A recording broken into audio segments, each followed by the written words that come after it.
or have another print disability which makes reading, holding a book, or turning a page difficult or impossible. The content is copyrighted by the respective publishers. For more information, please visit us on the web at nfradioreading.org. Hi there. This is Jane Kearns, and for the next hour, I'll be reading from the current issue of the Dunkirk Observer on the Niagara Frontier Radio Reading Service. And we have Gowanda hail damage. Goodness, I missed that entirely. We didn't get that in Buffalo. Anyway, Gowanda hail damage may hit 20 million by Braden Carman, the Observer today. Gowanda. More than a month after a severe hailstorm hit Gowanda, school superintendent Dr. Robert Anderson detailed the damage sustained by the district. Anderson told the Board of Education at a recent meeting that while the damage was not catastrophic, it was definitely really significant. Anderson said roofs and walls did not collapse, but soft metal portions of the roof and sidings of the building look like someone took a shotgun to it. The district has been in contact with architects, construction management, vendors, and insurance to remedy the issues. Anderson said the district will submit a laundry list for insurance claims. Anderson said that the damage could be as high as $20 million in totality. It is unclear at this point just how severely damaged some of the facilities are. The business administrator, Barb Smith, said the damage was well beyond $1 million already, even before many of the major costs are determined. A total of 34 vehicles were impacted, and many of the district's HUAC units were significantly damaged. The district will be submitting 6 separate emergency capital projects, one for each of the district's facilities. The district will seek state aid on the amount the district owes for the insurance coverage, its share. After the insurance covers the share. This again speaks to why we have cash, why we have final fund balance, and why we have reserves, end quote, Smith said. In better news from the district, the Gowanda school pool is on track to be reopened in the next several months. According to Dr. Anderson, if we ever get any good weather, tiling's been delivered and the framework is done. Also of note, a student transportation agreement involving the Carrier Educational Center in Angola from May the 14th through June the 30th has been approved in the amount of $882 per day. A facility use agreement between the district and Right at School LLC has also been approved. The district recently accepted a donation of $2,533 from the Gowanda Sports Booster Club to benefit the Gowanda Track and Field Program, as well as $50 from Ronald and Diana Stelly to benefit the Gowanda Trap Team. The Trap Team was approved to attend the state tournament in Cicero on June 6th to 7th. A field trip to the My Brother's Keepers Symposium in Albany from May 20 to 21 was also approved. Looking ahead to 2028, a 12-day field trip by the Travel Club in mid-April to Ireland and Scotland was also approved. The board reserves a right to cancel any field trip if student health and safety becomes a concern. And page 3.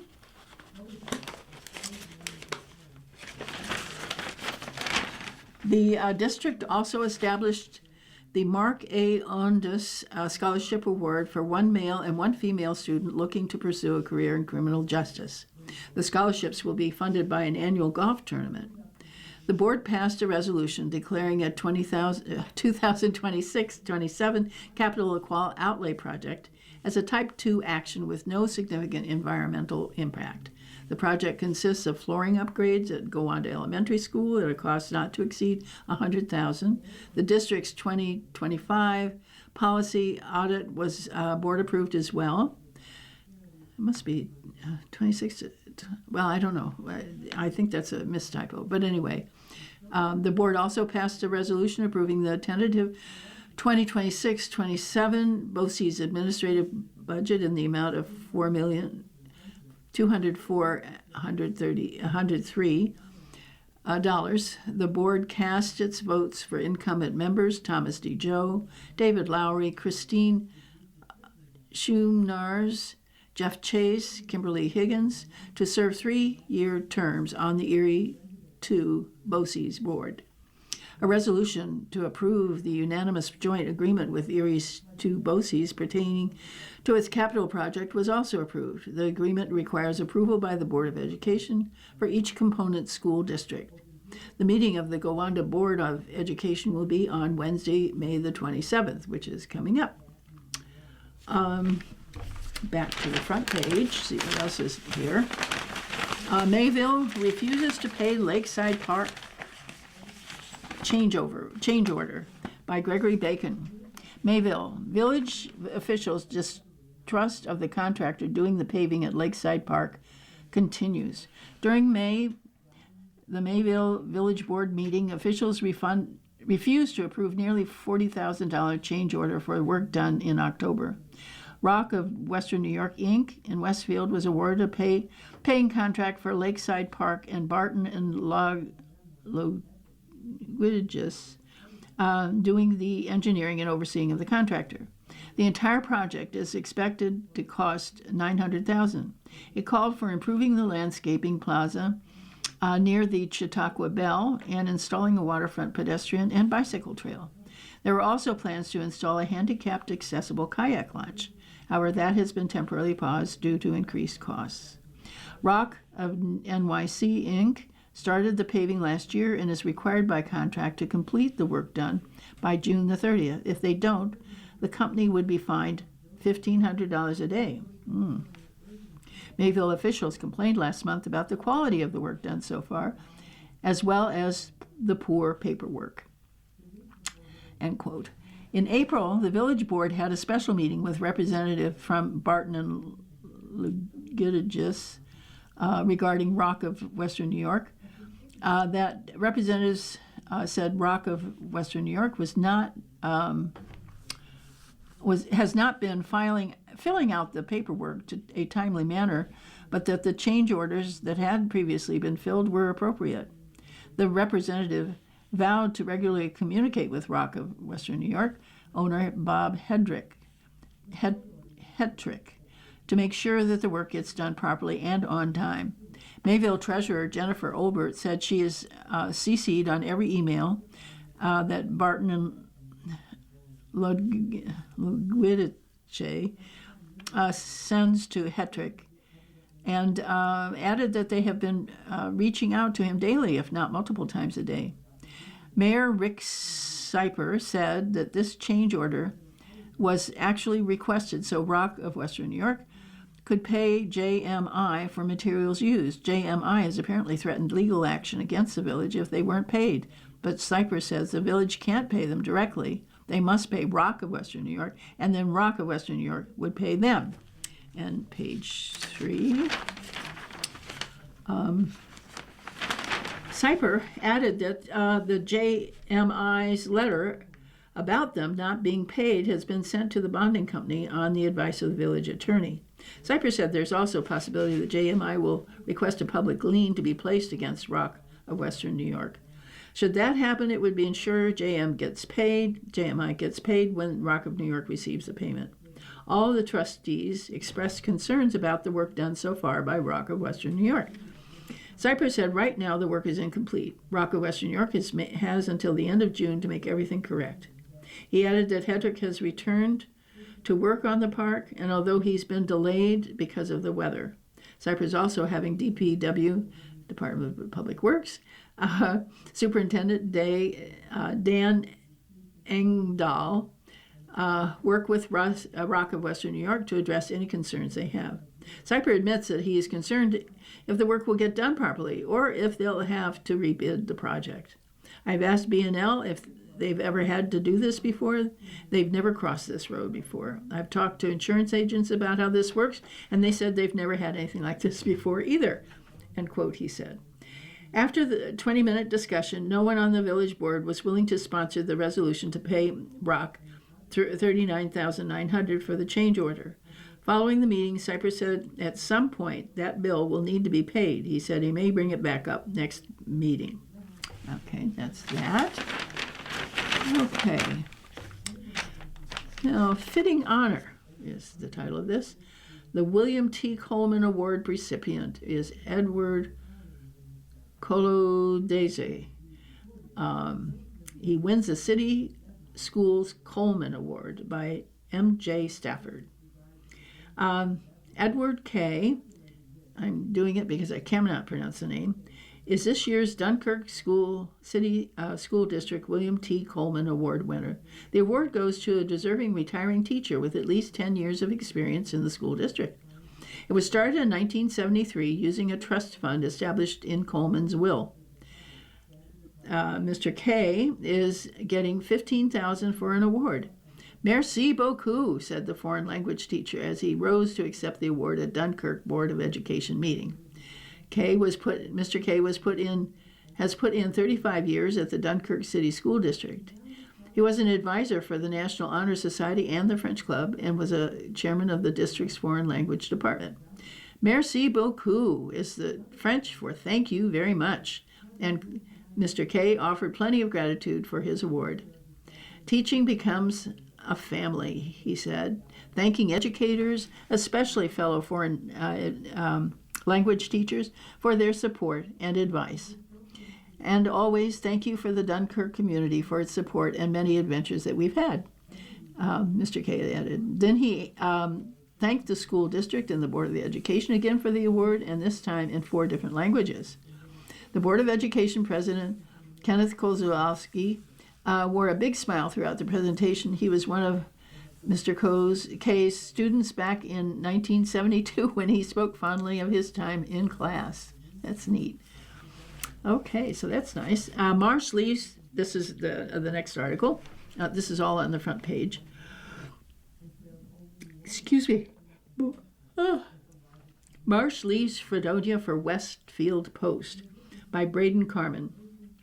Often in the field of education, one district's loss can be another district's gain, and this is the case with the administrator's recent move from Fredonia to Westfield. Andrea Marsh has resigned from the role of Fredonia Middle School Assistant Principal to accept the role of Secondary School Principal at Westfield Academy.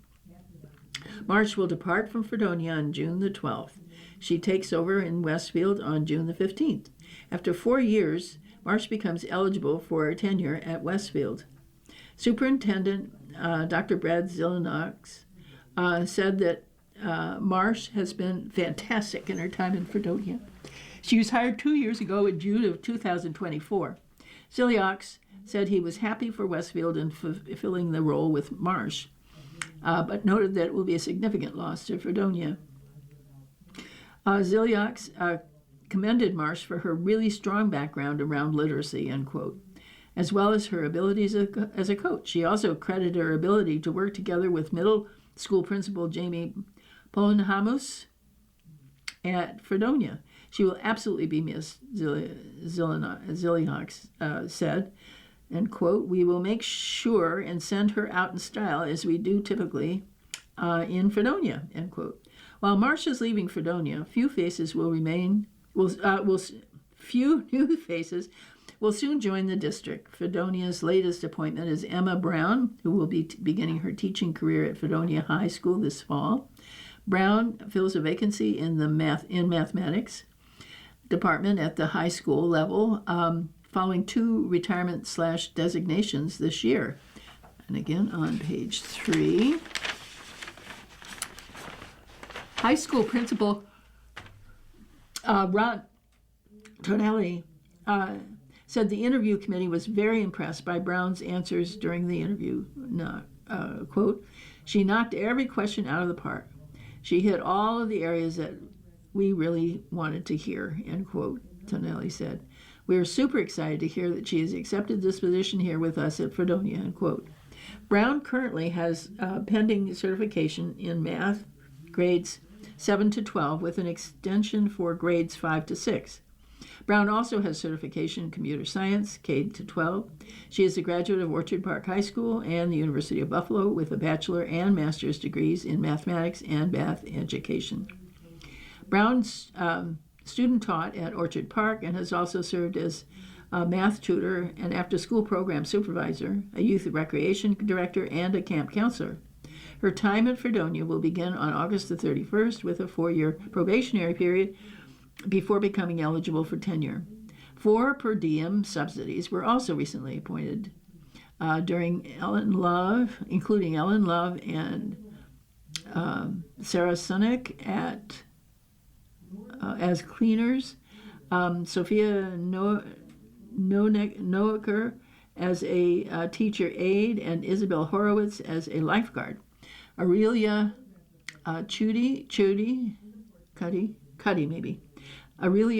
Cuddy has approved for field work under direction of Molly Williams. The board also granted permanent status to Jeff Kubasik as a cleaner. 2 contracts with outside agencies were also board approved, each pertaining to the district's 2025-26 capital outlay project. For flooring upgrades inside the district buildings, specifically elementary school, GP flooring will be paid $10,531.57. Outdoors, the district's softball field will be addressed by Albers Landscaping Service, Inc., at a cost of $61,241. The work includes the replacement of home plate, the batter's box, and the pitching rubber, as well as infield ground improvements. The next Fredonia Board of Education meeting is scheduled for today. Oops, you missed it. Today's Tuesday, 19th, according to this this newspaper. At the library. We don't need to read that because you're not going to be doing that. It's too late. Okay, now we're moving on to page 2.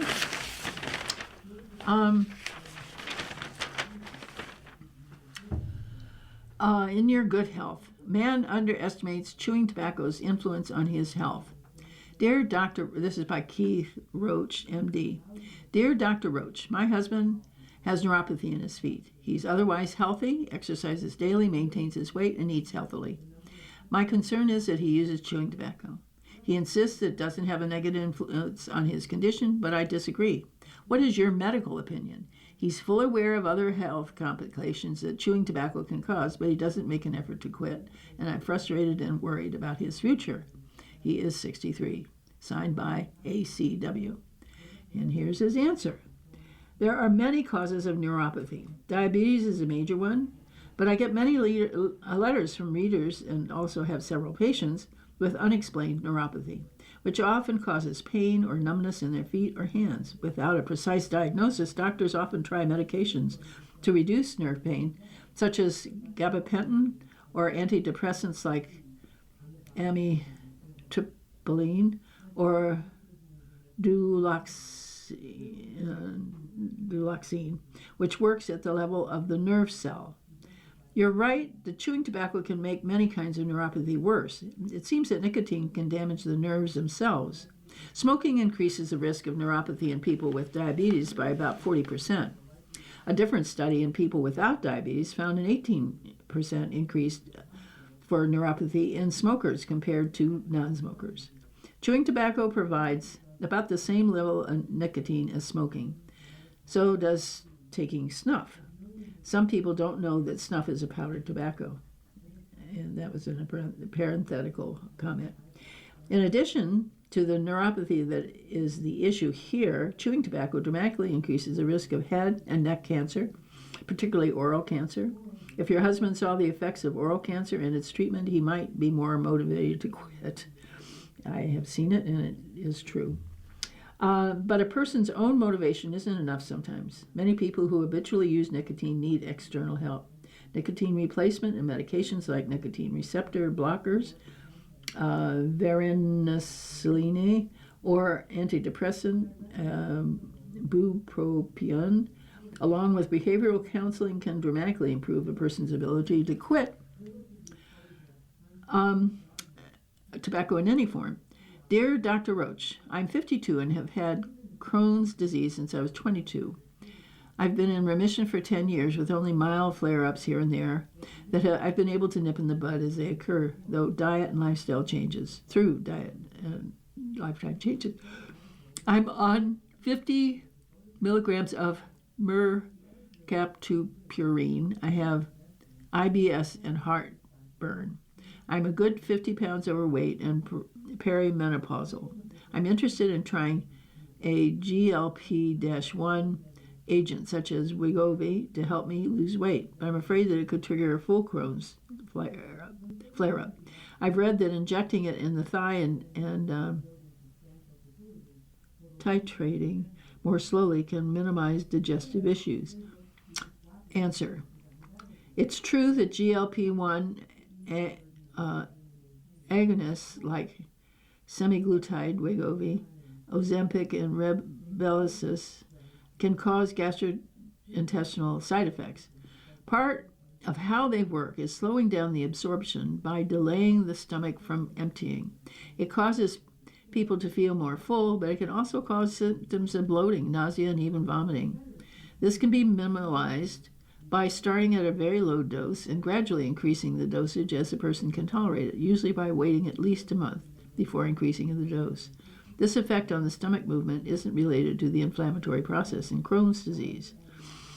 A 2025 study of over 10,000 patients regarding GLP agonists in people with inflammatory bowel disease didn't find an increase in hospitalizations, a need for more medication, or a need for surgery, providing strong evidence that a flare-up of Crohn's disease due to GLP agent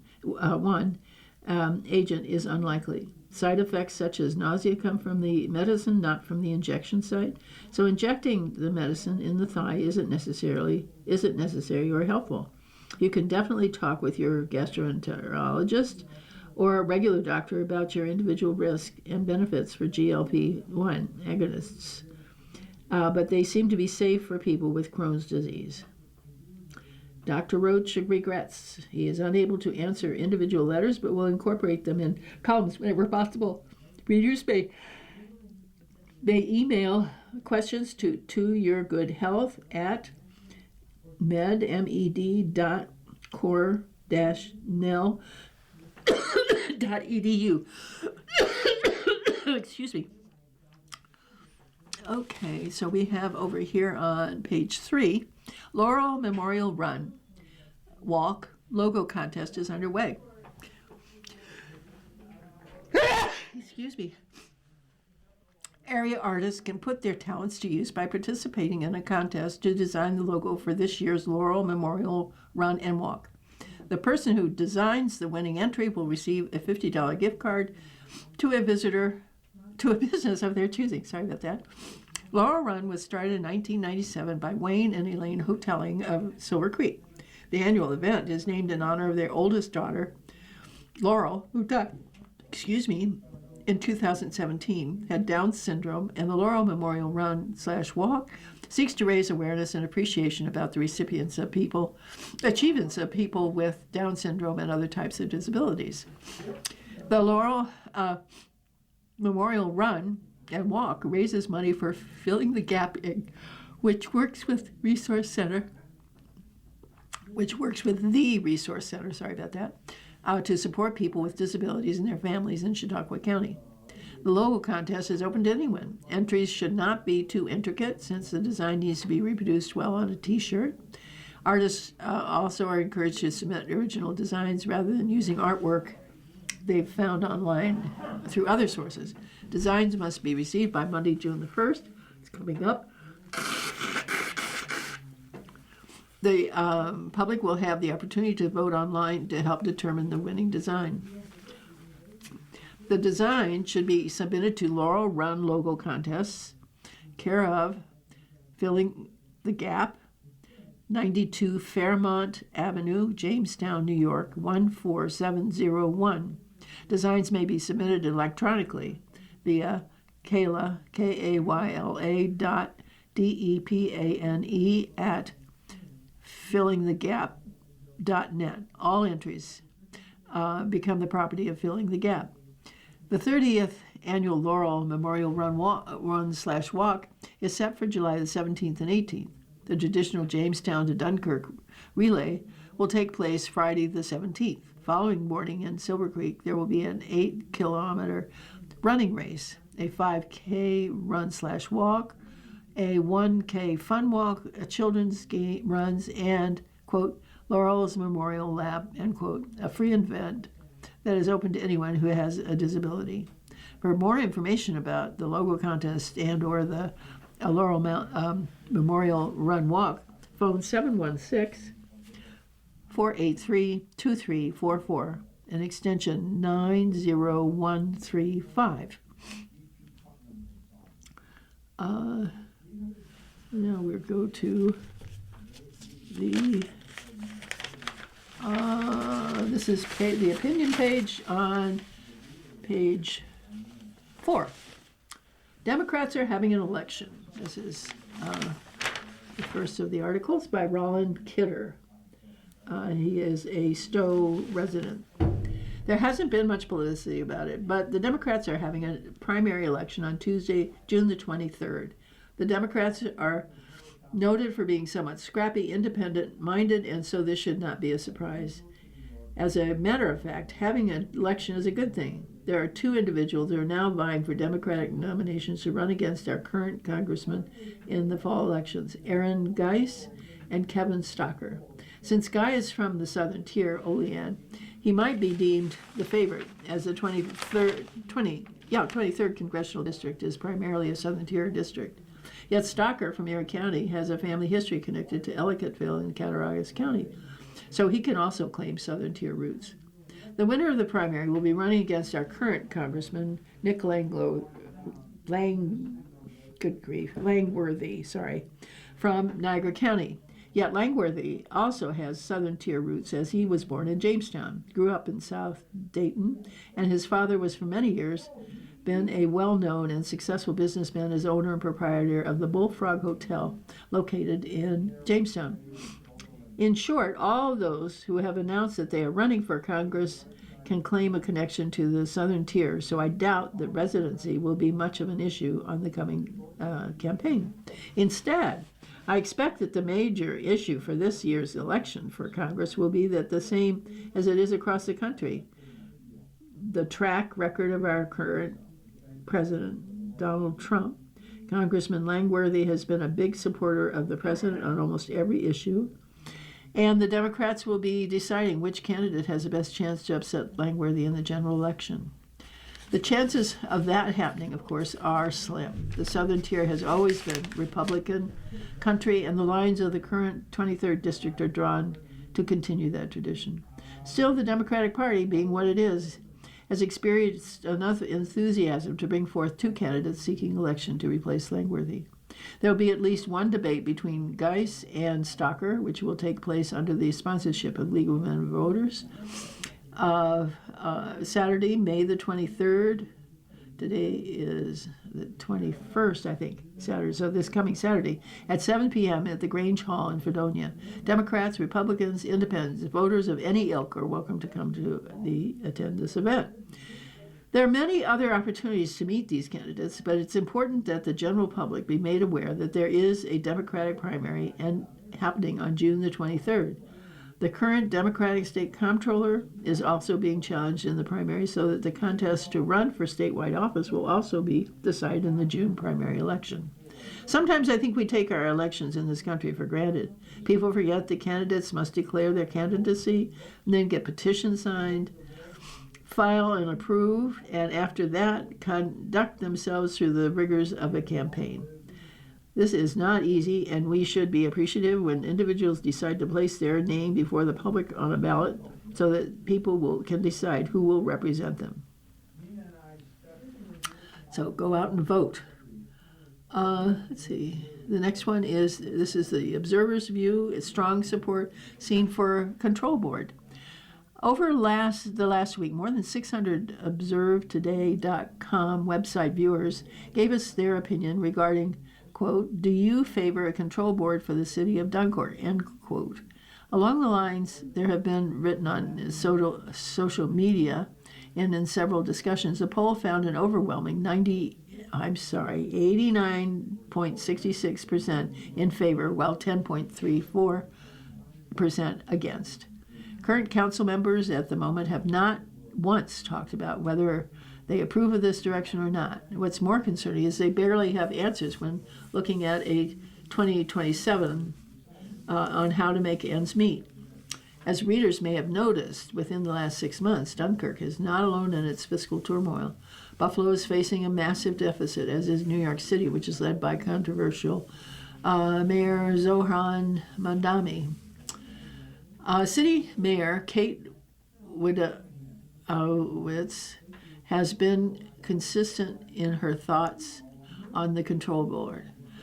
Quote, accountability is happening, oversight is happening, reform is also happening, and we are moving forward together. I understand state and county leaders are renewing their call for a fiscal control board. However, if they are serious and truly care about what our community wants and actually are willing to take action instead of just continually talking about things they know nothing about, they should be calling for a regional control board. But besides Wodow's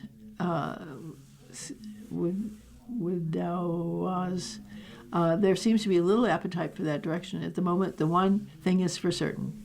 The city of Dunkirk will need help when it comes to cash. Another state bailout like the one last June is likely not out of the question.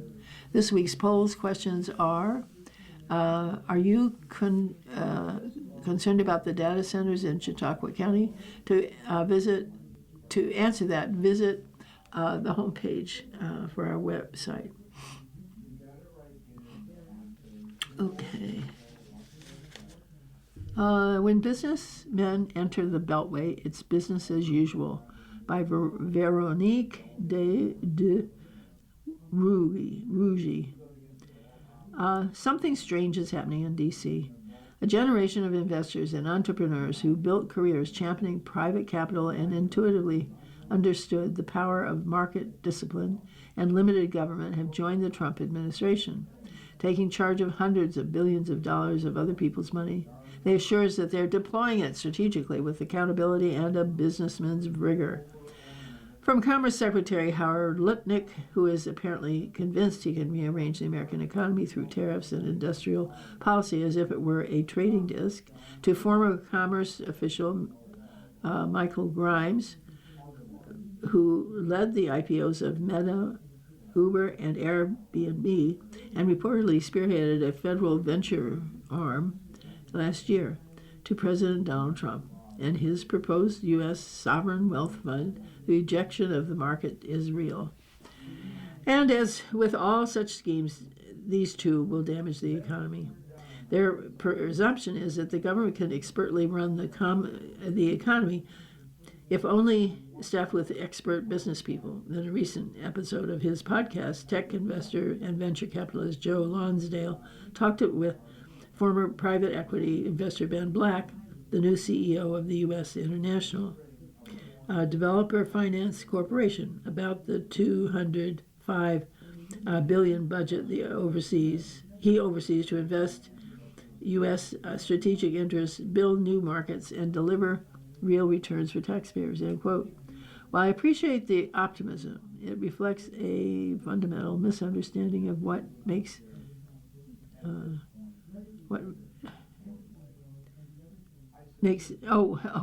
private markets work.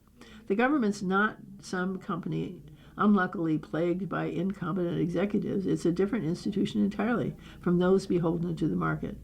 In the private sector, competitively determined prices, profits, and losses reveal what works and what doesn't. These signals are ruthless and thankfully clear. Good investments get rewarded, bad ones get punished, and the feedback is quick and accountability personal. A government operates on different and worse incentives, constraints, and feedback mechanisms.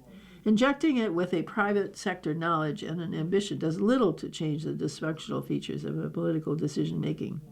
It has no prices set by supply and demand to guide its political decision, has no profit signals for strategic investment, and no loss mechanism to punish faulty judgment.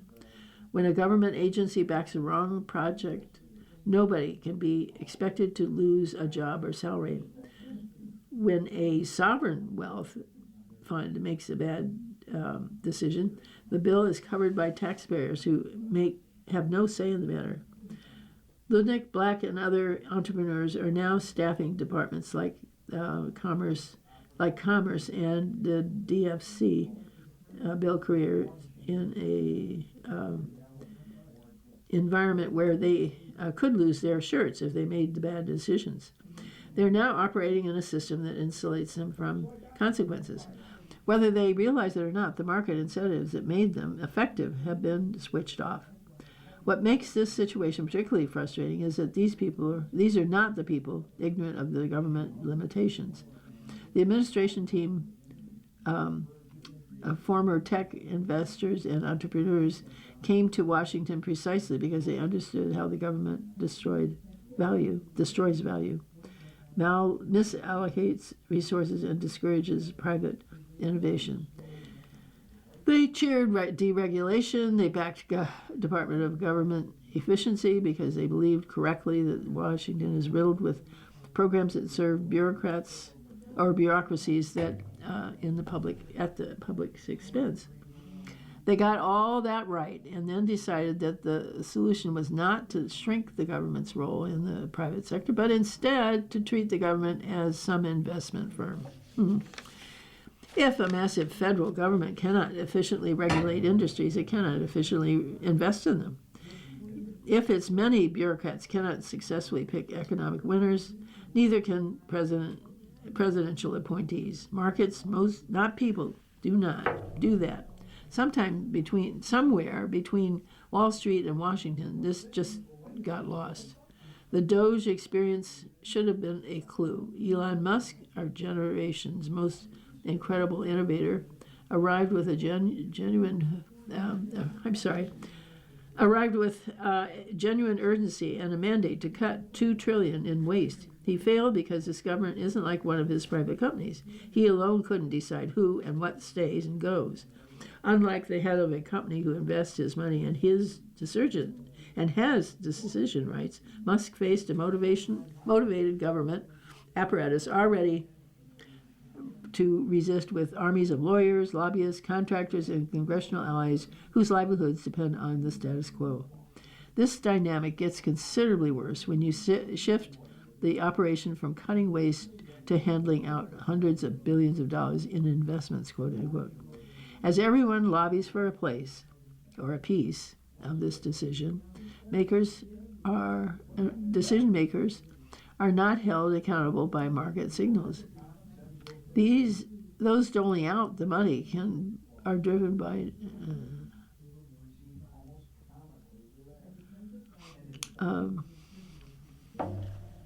such as making the U.S. economy more resilient or competing with China. What we should expect when some of these guys are themselves taking cues from the Chinese planners. The DFC's project was created to counter China's Belt and Road Initiative. That approach has a name, and it's not free market capitalism. It's state cronyism, and it describes a system that misallocates resources, corrupts institutions, and subordinates economic decisions to political ones. Building on American version replicates the problem rather than solving it. Markets run on competition and objective market signals. Government is steered by politics and ideological fads paid for with other people's money. This reality remains the same regardless of who runs the government. This young lady, Veronique, is the George Gibbs Chair in Political Economy and a Senior Research Fellow of the Americas Center at George Mason University. To find out more about Veronique and read features by other Creators Syndicate writers and cartoonists, visit the Creators Syndicate webpage at www.creators.com. That might be an interesting thing to look up. Missing Jamestown Man found by John Whitaker. Jamestown. The search for a missing Jamestown man has come to an end as he was found safely on Saturday. Christopher Allenson 58 of Jamestown had been missing since Tuesday, May the 12th, prompting several researches of the area late last week, as well as posters to be posted throughout the city. He had last been seen on multiple doorbell cameras. The search came to an end Saturday, though. There are few details being released by the family in the wake of Allison's being found. The Jamestown Eagles Eyrie 2145 Lodge had served as a de facto headquarters for volunteers who took part in the search. Allison has served as a trustee at the lodge. Quote, Chris Allison is safe, end quote, the Jamestown Eagles Eyrie 2145 posted recently. Thank you all for donated the time and energy to help one of our own. The Eagles is a family, and it showed these past few days. Okay, so I'm glad somebody was found. This one's cute. Lucky Duck. Anderson Lee Library at 43 Main Street in Silver Creek recently held a duck decorating contest. All ages were invited to decorate a small rubber duck based on a children's book and character. Each duck was put on display, and all library patrons who visited the library for the weeks of the contest were able to vote as to their favorite. Pictured is Piper and her winning duck, Frozen DuckTales. She won the large Squishmallow pillow seated beside it. To see all of the entries, you can go have a look at that. It's https://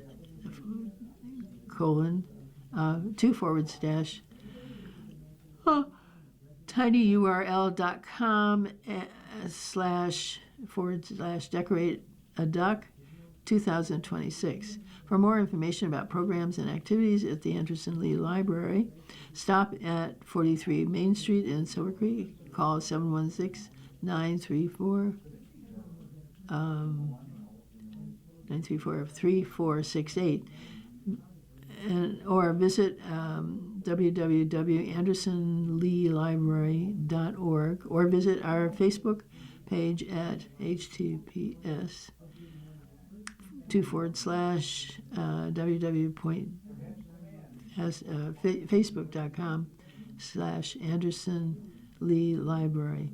And then underneath that is Area Police. Chautauqua County Sheriff's Department. Erica Guerrero, 30, of Stockton, was charged May 17th with driving while intoxicated. DWI per se, speeching, failure to keep right, failure to notify the State Department of Motor Vehicles of an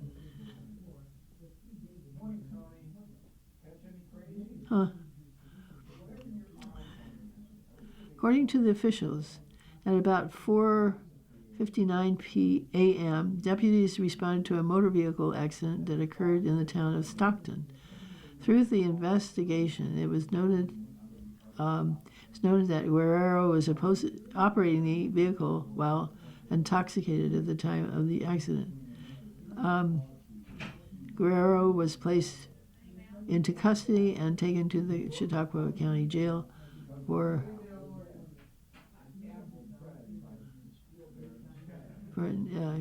staying at the time. He was placed into custody and taken to the Chautauqua County Jail for further processing. Guerrero was later released and put into Stockton Town Court. Michael Austin, 46 of, I can't read this. Casadega, was charged May the 17th with second-degree criminal contempt, according to officials, at about 7:30 p.m. Deputies responded to an address in the town of Charlotte for a reported order of protection violation. After an investigation, it was determined that Austin allegedly intentionally violated an order of protection. Austin was located a short time later and placed into custody. He was taken to the county jail and centralized processing and will be in Charlotte town for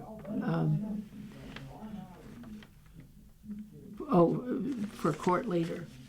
Okay, sorry about that. Okay, now this is let's see, Thursday, Friday, it looks like weather is supposed to be partly sunny tomorrow. 70, high 70s and low 54. It looks like maybe there might be some rain in the area, just sprinkles. Anyway, okay, so this is the last page. Summer travelers who relied on Spirit Airlines may struggle to find budget alternatives. This is the last page, page 6 in the business and weather. Days after Spirit Airlines shut down the middle of the night, a lawyer for the defunct budget carrier stood before a bankruptcy judge and apologized to the price-conscious customers who might struggle to find affordable flights in its absence. We apologize most specifically for those Americans who may now be priced entirely out, Spirit lawyer Marshall Hubner said in court, thanking all the passengers who relied on the airline during its 34-year run, many of whom, he said, could not otherwise have afforded air travel. Spirit's May 3rd demise is not the only curveball confronting people planning trips a week before the summer travel season has traditional launch on Memorial Day. Rising jet costs tied to the Iran war have pushed airfares up and associated fees across the commercial aviation industry. Two of the remaining U.S. budget carriers just finalized a merger. The uncertain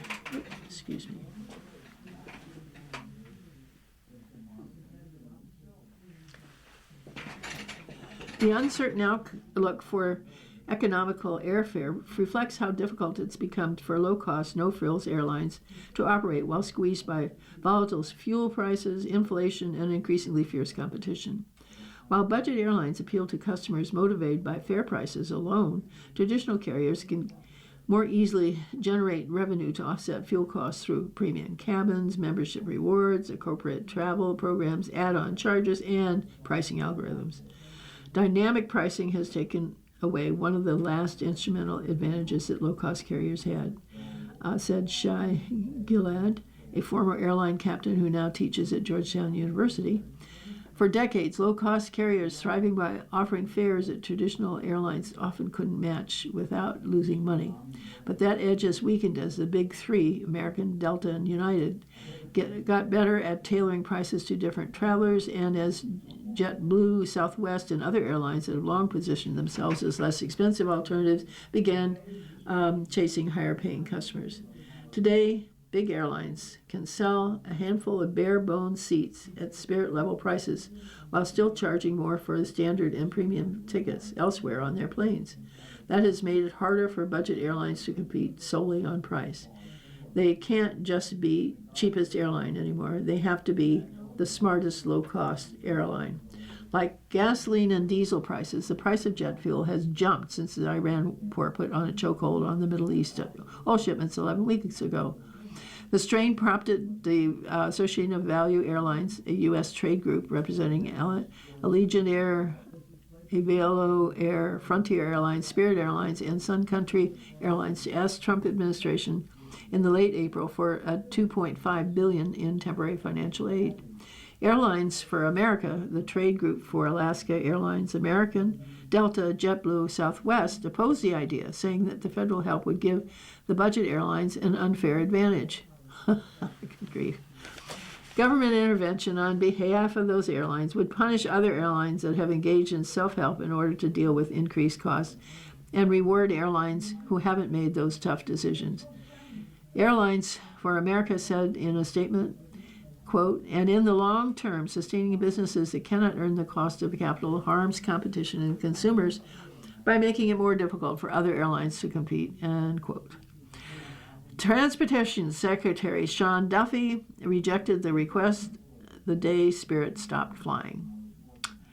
Even before the latest run-up in fuel costs, consolidation is already underway in the budget airline sector. Alaska Airlines completed its $1 billion purchase of Hawaiian Airlines in September 24, after the two carriers agreed to maintain the level of service on key routes within Hawaii, between Hawaii and the U.S. mainland, where they didn't face much competition. Spirit was an unsuccessful merger target of both Frontier and JetBlue as its losses mounted after the coronavirus pandemic. Allegiant has last week finalized its roughly $1.5 billion acquisition of Sun Country, a deal first announced in January. The combined airline brings together passenger service with Sun Country's cargo operations and charter business, serving sports teams, casinos, and the U.S. Department of Defense. A quote, "Consolidation is a signal of weakness in the industry," Gilead said. If you can remove a competitor and improve your product offering, you might be able to eke out more profit, end quote. Other experts note the diversity within the budget airline sector, a factor that could make some carriers more resilient to spiking fuel costs and market disruption than others. Okay, I think we have read everything on this. We've read everything in this magazine. I will have enough time to do one. I'll look for one that maybe is more interesting than others. And this is from the Observer of Monday, May 18th.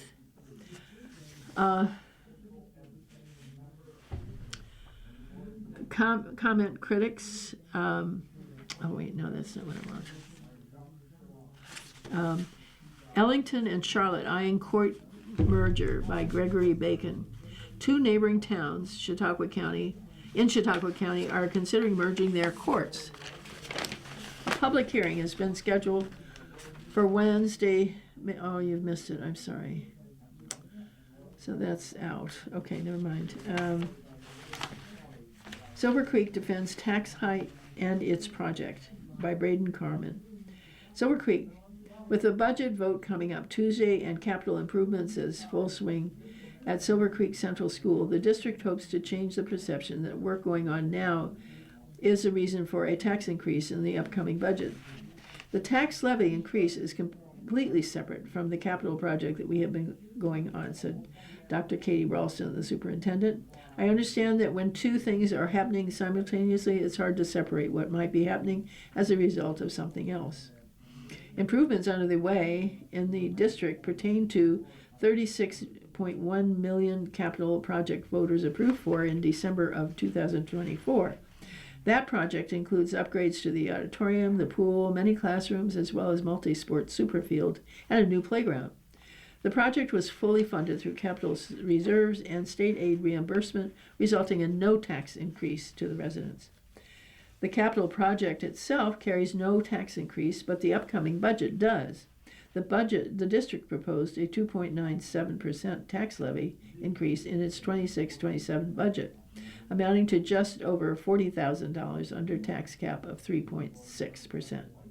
We only propose a tax levy at the limit when we need to, Ralston said. We don't go higher than what we feel we need to go, end quote.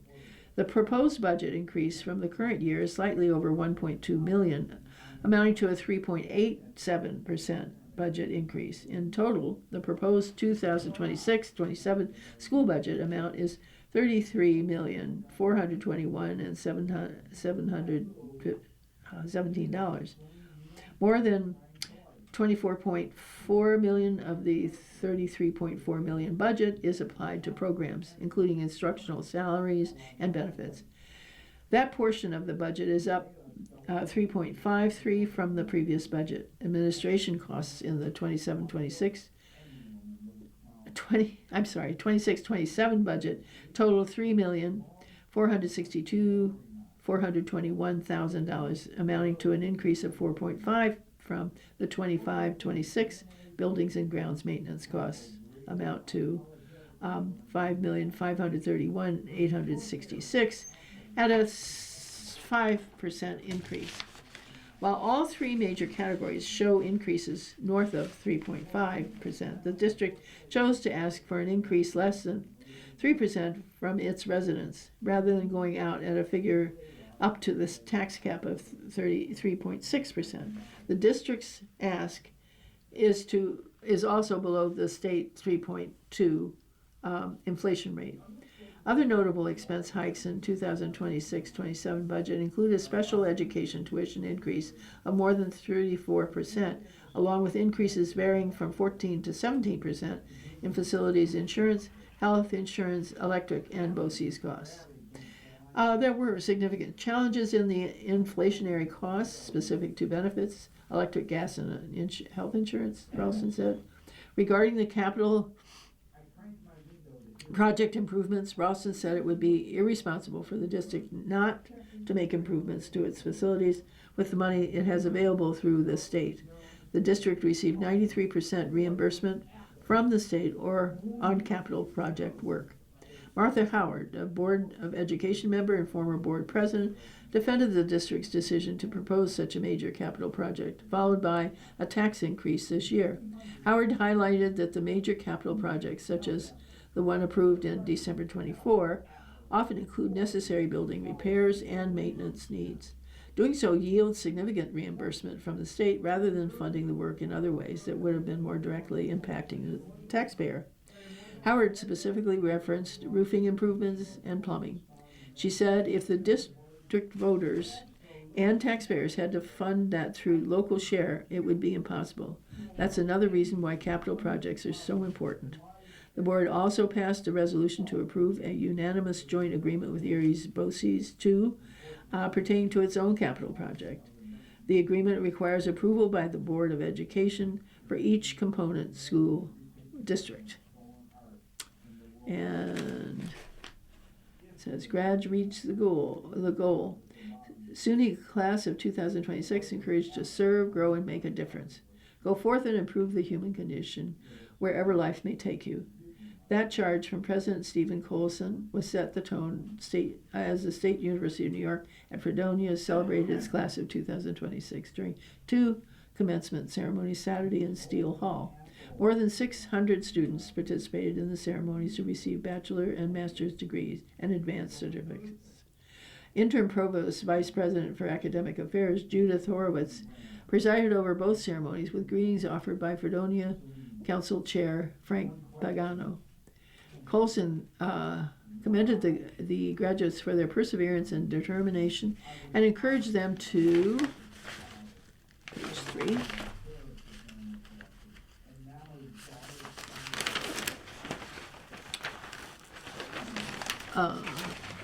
encourage them to grads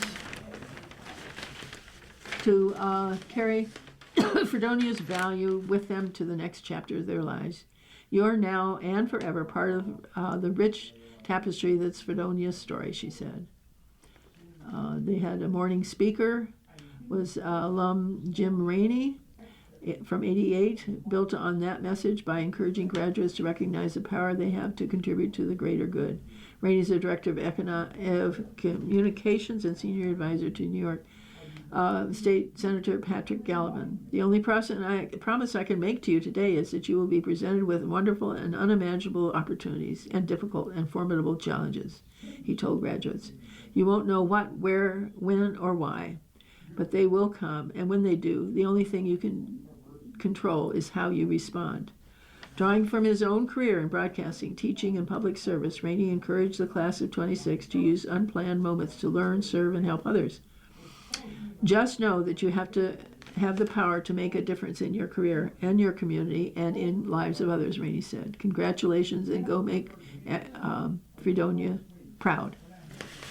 And that is the end of my reading for today, and I wish you a happy Memorial Day and hope you are doing something fun. You've been listening to a reading of articles and features from current issues of the Dunkirk Observer. We read from the Dunkirk Observer every Saturday at noon, and your reader has been Jane Kearns. And thank you for listening. And happy Memorial Day. Memorial Day. Take care. Bye. Coming up next in the Niagara Frontier Radio Reading Service, we have a reading of our Northtown Bee papers, which includes Amherst, Clarence, Cheektowaga, Depew, and Lancaster. At 2 o'clock, we have our Southtown papers, which is the Orchard Park Bee, East Aurora Bee, West Seneca Bee, and Hamburg Sun. Following that, 3 o'clock is the Ampole Eagle. Stay with us.